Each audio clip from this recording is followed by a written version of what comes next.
Ladies and gentlemen, welcome back once again. In this one, we are going to discuss the fate of Alexander Barkov.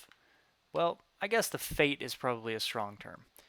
We're going to decide whether or not he deserves to be in the Hall of Fame. Um, and I think there's a lot to take in here. There really is. Obviously, there is the MVP, the Hart Trophy that he won. I believe he was the only Hart Trophy winner that we had, anyways, to not win the Art Ross as well, which I think is of note. That should be taken into account as well, obviously. Alongside that, though, he put up 100 points in, I believe, 7 seasons. Maybe not seven. It may have only been maybe it was only 6 seasons. Either way, though, in most of the seasons that we played, he put up over 100 points, which is absolutely incredible and exactly what you want to see out of your first line center. With that in mind, he also became the franchise leader in goals in his time, which is a big deal, truly, especially with the talent around him and the fact that he's not a sniper. He's a power forward. But you know what? That didn't matter. That did not matter to Barkov. Also, he was the captain, which I think says a lot about him and about his leadership. We didn't ever have any big contract disputes with Barkov. He was always willing to play ball, always willing to help out the team, take a little pay cut for when we needed it, which I can do nothing but applaud. Um, he what else was that? What else did I have here? He was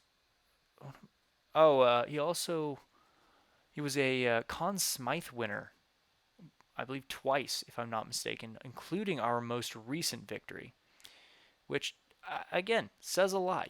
Who shows up when it matters most? Well, apparently the answer is Alexander Barkov.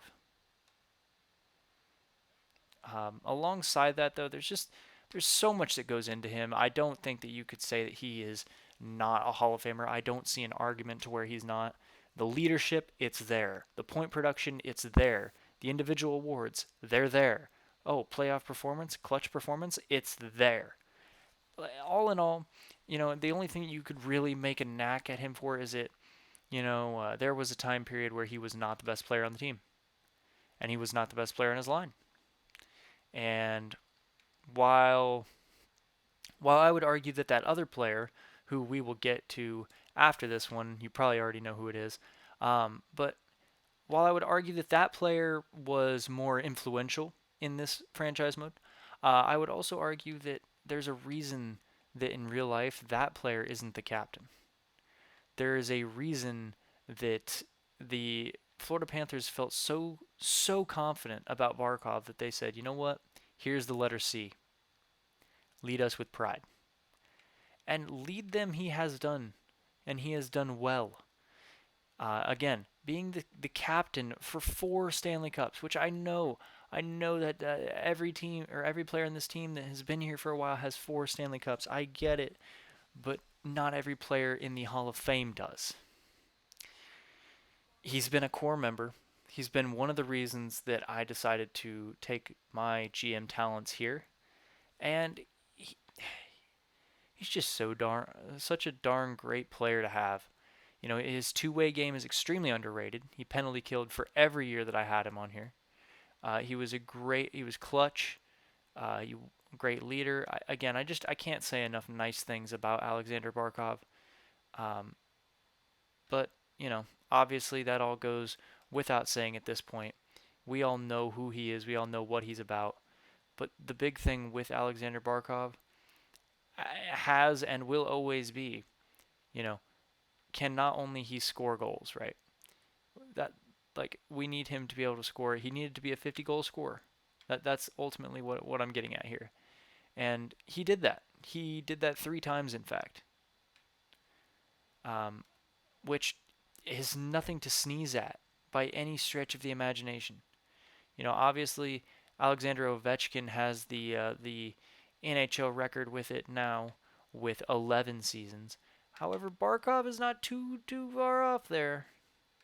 And I know that 3 sounds like a small amount, but you got to keep in mind that he's in this franchise mode. He would have multiple years, maybe 5 to 6 more years on the top line with Almond, who doesn't shoot, and Raquel, who, while he shoots, is going to be drawing most of the attention.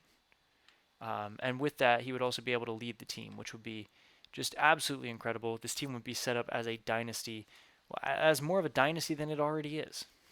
But we've been through this all. We all know which way you guys are probably going to vote. And if you don't, I'm going to be very disappointed because, as you all can probably tell, my vote currently is Alexander Barkov absolutely deserves a spot in our Hall of Fame. So, with that all being said, I think that we are going to wrap this one up. In the next one, we will discuss our final and probably the most obvious member, soon to be member of our Hall of Fame. The player that I think really has defined this franchise mode. The player that I truly believe I would put him up in against any player in any of my franchise modes. I think that he has been that good. I think that he has been loyal. He has been there when we needed him. And he has been more than anything a leader to this team. That player being Jonathan Huberdeau. But enough about him. We'll discuss him in the next one. Thank you all so much for watching. If you enjoyed, don't forget to like, share, comment, and subscribe for more. And I will see you all in 1 hour when we talk about our final Hall of Fame nominee, Jonathan Huberdeau.